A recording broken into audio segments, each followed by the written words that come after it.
स्वागत है अविरल टाइम्स में। और आज हम बात करने वाले हैं बच्चों के मानसिक स्वास्थ्य के बारे में। मानसिक स्वास्थ्य सिर्फ बच्चों में नहीं, बड़ों में भी गंभीर बीमारी जानी जाती है। आजकल डिप्रेशन का शिकार हर दूसरा इंसान हो रहा है, ज्यादातर बच्चे हो रहे हैं। आजकल हम शारीरिक स्वास्थ्य पे तो बहुत ध्यान देते हैं, बट मानसिक स्वास्थ्य को कहीं ना कहीं नजरअंदाज कर देते हैं। तो आज हम आए हैं निर्वाण हॉस्पिटल डॉक्टर DH अग्रवाल से बातचीत करने और जानने कि बच्चों के मानसिक स्वास्थ्य पे क्या क्या ध्यान दिया जा सकता है, इसके कारण क्या होते हैं कि उनकी मानसिक स्थिति बिगड़ती जा रही है दिन पर दिन। तो चलिए डॉक्टर DH अग्रवाल से बातचीत करते हैं और इस बारे में और चीज़ें जानते हैं। बच्चों की मानसिक स्वास्थ्य एक आज के टाइम में ना बहुत ज़्यादा एक गंभीरता का विषय बन गया कि लोग सोचते नहीं हैं। और अभी हाल ही में एक न्यूज़ आई थी कि एक स्कूल की बच्ची ने सिर्फ अपने पापा के देर से आने की वजह से उन्होंने डांटा था और उसने सुसाइड अटेम्प्ट कर लिया। क्या रीज़न हो सकते हैं कि मतलब छोटे छोटे बच्चों में टेंशन बढ़ती जा रही है? सबसे पहले बच्चों को के साथ ये प्रॉब्लम है कि बच्चों को समझने वाला कोई नहीं है जी।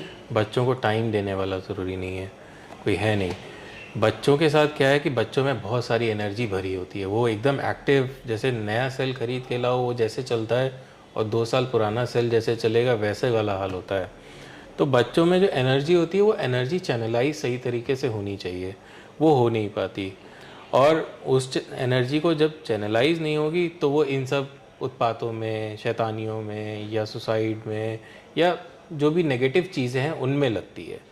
तो माँ बाप को सबसे पहले ज़रूरी है कि वो जितनी देर भी घर में रहें, चाहे 1 घंटा घर में रहें, 10 मिनट घर में रहें, 2 घंटा घर में रहें, उतनी देर वो पूरा बच्चों को टाइम दें, उनसे बात करें, उनसे पूछें भाई आज तुम्हारे स्कूल में क्या हुआ, कैसा रहा, क्या टीचर ने क्या पढ़ाया क्या नहीं पढ़ाया, टिफ़िन तुमने फिनिश किया था कि नहीं किया था, तुमने अपना होमवर्क ख़त्म किया कि नहीं किया, लाओ दिखाओ ज़रा क्या किया क्या नहीं। जब आप उनकी लाइफ में इन्वॉल्व होंगे, जब आप उनकी लाइफ के बारे में समझेंगे तो वो खुलेंगे। प्रॉब्लम ये होती है कि हम सब बिज़ी हैं, हम सब पैसे कमाने की दौड़ में भाग रहे हैं और हम उसमें ये भूल जाते हैं कि हमारा जो लव्ड वंस हैं, जिन्हें सिर्फ प्यार की ज़रूरत है, पैसे की ज़रूरत नहीं है, वो घर पे अकेला पड़ा हुआ है। तो ये सारी घटनाएं घटती हैं जिसमें सुसाइड करना या शैतानियाँ करना या पढ़ाई छोड़ देना या गेमिंग एडिक्शन आजकल बच्चों में बहुत बढ़ रहा है, नशा बहुत बढ़ रहा है, ये सारी चीज़ें बढ़ जाती हैं। सर, डिजिटल युग मतलब बच्चों में मोबाइल है, सोशल मीडिया है। सोशल मीडिया आजकल बहुत ज़्यादा हो गया है कि लोगों की मानसिक स्थिति बिगड़ती जा रही है।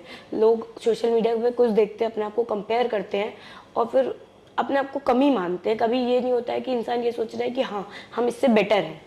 तो वो आप क्या कहेंगे इस चीज़ को देखो, लेकर? डिजिटल युग में मैं सबसे ज़्यादा किसी को अगर दोषी ठहराऊंगा तो पहला तो ये है कि रील्स, और दूसरा जो टीवी पे कार्टून्स आते हैं उनको, उनमें क्या होता है कि रील्स जैसे 1 मिनट में आपने सारी बात कहनी है, तो आप इतनी तेज़ सारी इन्फॉर्मेशन दे रहे हो और कार्टून्स में भी वही इतनी तेज़ ब्राइट कलर्स के साथ वो इन्फॉर्मेशन जा रही है कि वो दिमाग को एक्टिवेट कर रही है और इस वजह से वो बच्चों पे हावी हो रहा है। इस वजह से बच्चों में एंजाइटी बढ़ रही है, इस वजह से बच्चों में इनअटेंशन का बिहेवियर जो होता है वो बढ़ रहा है। अगर हम पहले तो उनका मोबाइल बंद करा दें या टीवी कम से कम करा दें तो ये सारी चीज़ें सॉल्व हो जाएंगी। आप खुद देखिए, जैसे पुराने ज़माने में, जैसे हम अपने ज़माने की बात करते हैं कि हमारे ज़माने में क्या होता था कि मोबाइल तो थे नहीं जी। जो था वो टीवी ही था, और टीवी पे एक कार्टून नेटवर्क आता था सिर्फ, है ना। जैसे जैसे बड़े हुए तो पहले तो कार्टून स्लो आते थे, अब स्लो कार्टून में आप देख लीजिए वो टॉम एंड जेरी आते थे या फ्लिंटस्टोन आते थे, वो सब स्लो कार्टून थे कि धीरे धीरे गाड़ी चल रही है फिर वो एक जगह पहुंच रहे हैं। वो उनमें कहानियाँ होती थी, प्रेरणादायक कहानियाँ होती, तो बच्चे उनसे सीखते थे, मॉरल वैल्यूज़ सीखते थे। अब क्या है, फिर वो शिनचैन, पोकेमॉन और ये सब, उसमें मार धाड़, कब्जा करना, पकड़ना, जेल में बंद करना, है ना, लूट पाट खसोट सब आ गया, है ना। जो समाज की गंदगी थी उन्होंने वो कार्टून में डाल दी, बिल्कुल। तो वो बच्चे वही सीख रहे हैं, उस वजह से उनकी एंजाइटी बढ़ रही है ना। अब मैं आपको बताऊं, मेरी बेटी 4 साल की है, उसे जितने भी वो कार्टून देखती है, ठीक है, उन सब के नाम याद हैं, उन सब के नाम याद हैं। हमें अब फिल्टर करना पड़ता है कि हम उसे क्या दिखाना है। अब तो जैसे बहुत सारी चीज़ें आ गई हैं, बहुत सारे लोग नहीं जानते हैं। जैसे यूट्यूब वगैरह पे चाइल्ड फिल्ट्रेशन सिस्टम आ गया है कि बच्चों के लिए यूट्यूब एक अलग यूट्यूब जी, है चाइल्ड जिसपे सिर्फ आप क्या दिखाना चाहते हैं आप वो फिक्स कर सकते हैं। जी। ठीक है, वैसे ही हमने उसके लिए फिक्स कर दिया, हम वही चीज़ दिखाते हैं। हमने उसके लिए टाइम फिक्स कर दिया कि तुमको स्कूल से आके 1 घंटा देखना है, शाम को 1 घंटा देखना है, उसके बाद बीच में तुम्हें जो करना है घर में करो। तुम्हें कलरिंग करनी है, तुम्हारे पास कलर के ऑप्शंस हैं। तुम्हें कोई टॉय खेलना है, कुछ बनाने वाला टॉय खेलना है, मैकेनिकल बहुत सारे मैंने उसको टॉय दे रखे हैं ताकि वो उसमें इन्वॉल्व और उसको डे टू डे जो ज़िंदगी में चीज़ें करनी होती हैं या सीखनी होती हैं वो सीखे। जैसे मैं अक्सर उसको अगर किसी ऑफिशियल काम से जा रहा होता हूँ तो उसको साथ में ले जाता हूँ ताकि वो देखे और सीखे।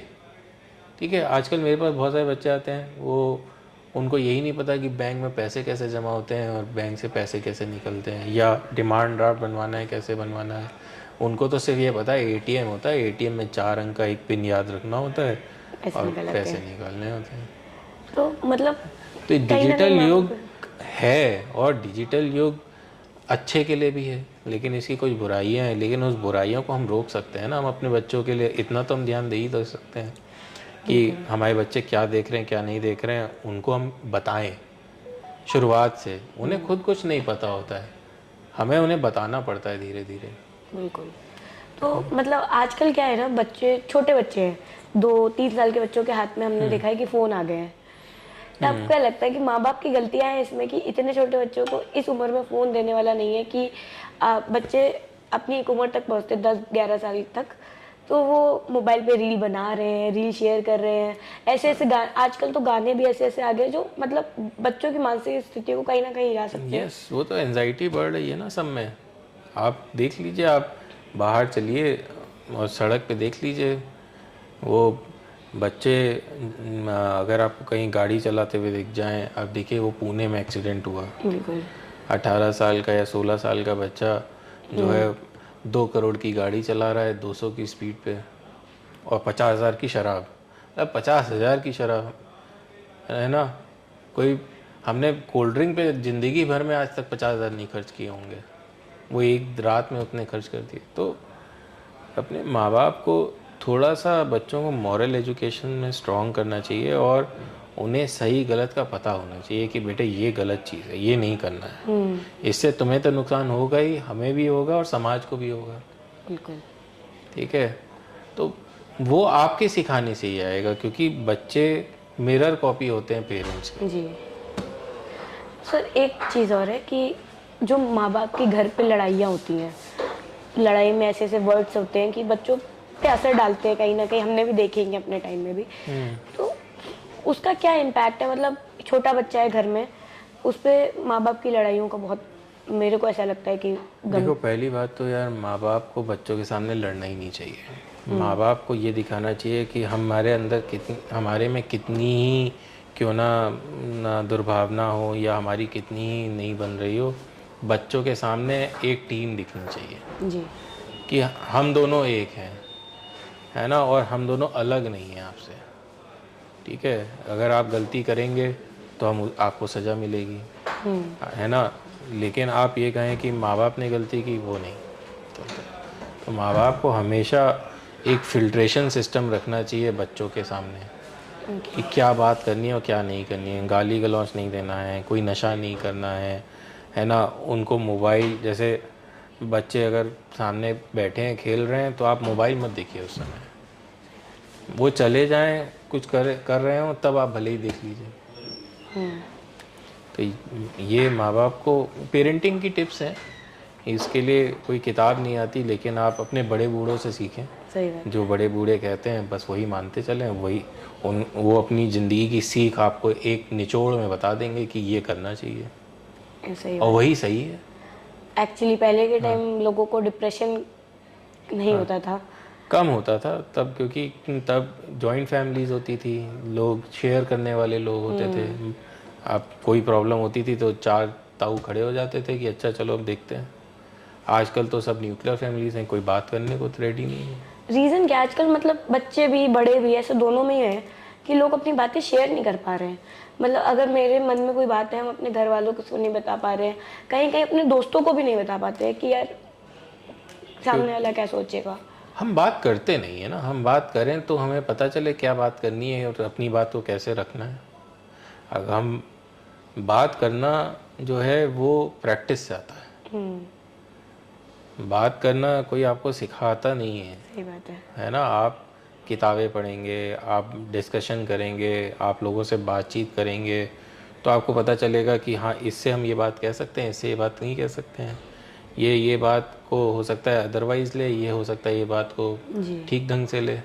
मैं तो आज तक सीख रहा हूँ। मैं कभी कभी पेशेंट से बहुत कुछ ज़्यादा बोल जाता हूँ, ज़्यादा समझा देता हूँ, फिर मुझे रियलाइज़ होता है अरे यार इसको तो फ़र्क ही नहीं पड़ता, तो बताने वाला नहीं था इसको ये चीज़, है ना। तो वो मॉडरेशन जो है वो समय के साथ आता है, लेकिन वो आपको अपने बैक ऑफ द माइंड में रखना पड़ेगा कि मॉडरेशन होना चाहिए बातों का। एक और चीज़ है कि आजकल ना बच्चों के बैग भारी हो गए, सिर्फ बुक्स से नहीं, टेंशन से। लोगों को आजकल, पहले के ज़माने में मतलब हम पढ़ने जाते थे, स्कूल जाते थे कि हाँ पढ़ाई करनी है, लाइफ बनानी है, तब भी था, करियर बनाना है तब भी था। लेकिन आज जब भी बच्चे स्कूल जाते हैं, छोटे से बच्चों को ये बताया जाता है कि आपको बड़े होके अभी से ही ये बनना है, आपको ये करना है। क्या वो एक रीज़न है बच्चों का टेंशन लेने का? या फिर छोटे छोटे बच्चों में तो हमको भी बताए जाते थे कि ये करना है, लेकिन हमारे पेरेंट्स आज भी ऐसे हैं कि वो ये बोलते हैं कि तुम्हारी मर्जी जो करना है। लेकिन हाँ, ऐसा ही होना ही चाहिए। मैं अपनी बेटी को स्कूल भेजता हूँ तो उससे कहता हूँ हैव फन, पढ़ाई करो, पढ़ाई बहुत ज़रूरी है। अगर आगे बनना है और सक्सेसफुल होना है और आराम की ज़िंदगी जीनी है तो आपको पढ़ना तो पड़ेगा ही, बट आप मज़े में पढ़िए, स्ट्रेस लेके मत पढ़िए। इसको ऐसे पढ़िए कि ABCD नहीं पढ़ा तो किताब कैसे पढ़ोगे, फॉरेन ट्रैवल कैसे करोगे। जी बात है। तो मैं जब भी उस स्कूल को गेट पे उसको छोड़ता हूँ तो उसको यही बोलता हूँ हैव फन, कि आज जो है मज़े में पढ़ाई करना, ठीक है। मैम जो सिखाएं उसको सीखना, कोशिश करना। तो अब वो पूछने लगी है, लिफ्ट में जाती है तो पूछती है पापा ये वर्ड की स्पेलिंग क्या है ना, चेयर की स्पेलिंग कौन से वर्ड से शुरू होती है।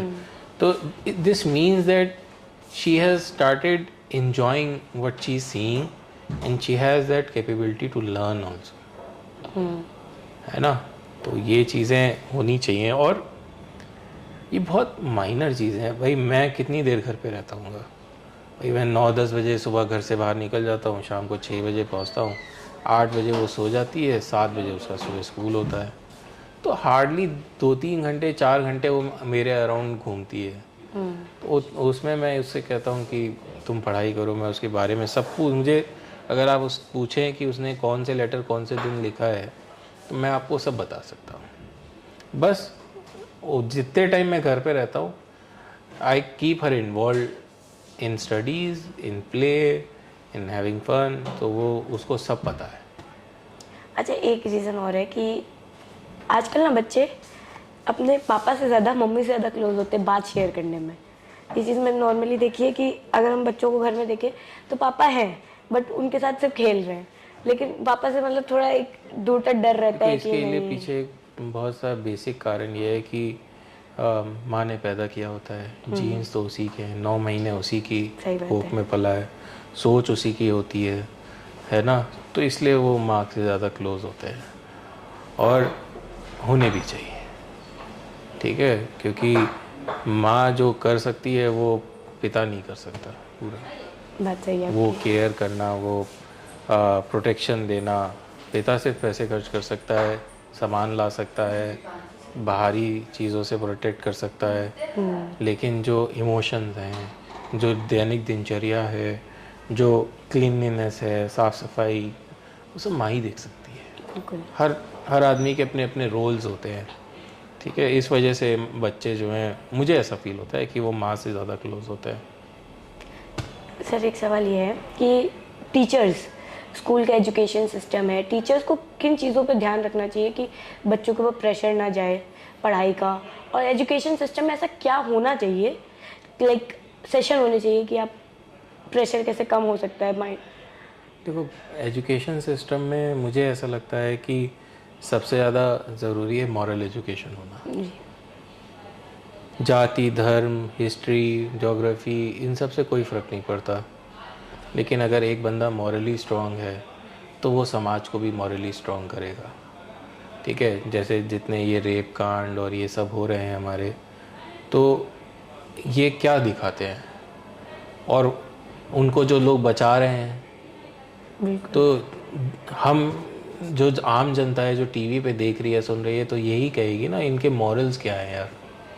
सही बात। मतलब हम कैसे रह रहे हैं, क्या सोच रहे हैं, हम अपने बच्चों को क्या बनाना चाह रहे हैं। हम ये सोचते हैं कि हम कैसे देश में ये बना रहे हैं जहाँ लोग इस तरह की गंदी सोच रखते हैं। और आज़ादी आई फील, मेरे अभी कुछ दिन पहले एक मिनिस्टर बैठे हुए थे, तो मैं उनसे कह रहा था कि सर मुझे आपसे एक शिकायत है। मैंने कहा क्या? तो मैंने कहा कि सर मुझे ऐसा लगता है कि जैसे हम लोग इतनी पढ़ाई करके डॉक्टर बनते हैं, वैसे आप लोगों को भी मिनिस्ट्रियल पढ़ाई होनी चाहिए। आपको पता होना चाहिए कि मुझे करना क्या है जाके। सही बात है। भाई यूएस देख लो या कोई भी और कंट्री देख लो, सब जगह जो भी मिनिस्टर बनता है वो या तो यूनिवर्सिटी टॉपर होता है या पॉलिटिकल उसने स्टडी की होती है, तब जाके वो सेनेटर या फिर मिनिस्टर बनता है। हमारे देश में ऐसा क्यों नहीं है? हमारे देश में यूट्यूब चलाने वाला देश को चला रहा है, बिल्कुल है ना, या वो उसकी इतनी पॉपुलैरिटी है कि जितनी एक 10 साल से डॉक्टर अपनी दिन रात मेहनत कर रहा है, लाखों मरीज ठीक कर रहा है, उसकी ज़ीरो है। ठीक है, तो ये जो वेग सिनेरियो इस समय चल रहा है, what I feel is we are going nowhere. सही बात है। ठीक है, चलो एंड किया जाए। जी बिल्कुल सर। हाँ, कहाँ हूँ? बस आ रहा हूँ, एक इंटरव्यू दे रहा हूँ, आ रहा हूँ। एक आखिरी क्वेश्चन है कि बच्चों को मानसिक स्वास्थ्य को बेटर करने के लिए आप क्या एक मतलब लोगों को सजेशन देना चाहेंगे? मैं कहूँगा कि आप लोग पढ़ें। ठीक है, किताबें पढ़ें, बहुत सारी किताबें मानसिक स्वास्थ्य में या चाइल्ड पेरेंटिंग पे आती हैं, उनको पढ़ें और उनको पढ़ के सीखें। ये ना सोचें कि मुझे सब आता है। कोई भी पेरेंट बनता है तो पहली बार बनता है, कोई भी किसी की क्लास नहीं होती पेरेंटिंग पे। बिल्कुल सर। तो हर पेरेंट नया है, लेकिन इन किताबों में उन हज़ारों पेरेंट्स के एक्सपीरियंसेस लिखे होते हैं, जो उन्होंने गलतियां की, उन वो एक्सपीरियंसेस लिखे होते हैं। तो अगर आप उन एक्सपीरियंसेस को सीख के अपने बच्चे को और बेहतर बना सकते हो तो क्या बुराई है। अच्छी बात है। तो आपको पढ़ना चाहिए किताबें। Thank you so much sir, आपने हमको टाइम दिया, इसके लिए बहुत बहुत शुक्रिया। बच्चों का मानसिक स्वास्थ्य एक ऐसा मुद्दा है जिसको नज़रअंदाज करके हम उनका भविष्य खराब कर रहे हैं। विशेषज्ञों का मानना है कि बच्चों के मानसिक स्वास्थ्य की जिम्मेदारी सिर्फ बच्चों की नहीं बल्कि उनके पेरेंट्स की भी है। तो आइए उनके भविष्य को अच्छा बनाते हैं, सिर्फ उनके शारीरिक स्वास्थ्य पे ही नहीं उनके मानसिक स्वास्थ्य पे भी ध्यान देते हैं। तो आज के लिए बस इतना ही। मैं आरशी अग्रवाल, कैमरामैन हिमांशु के साथ अविरल टाइम्स।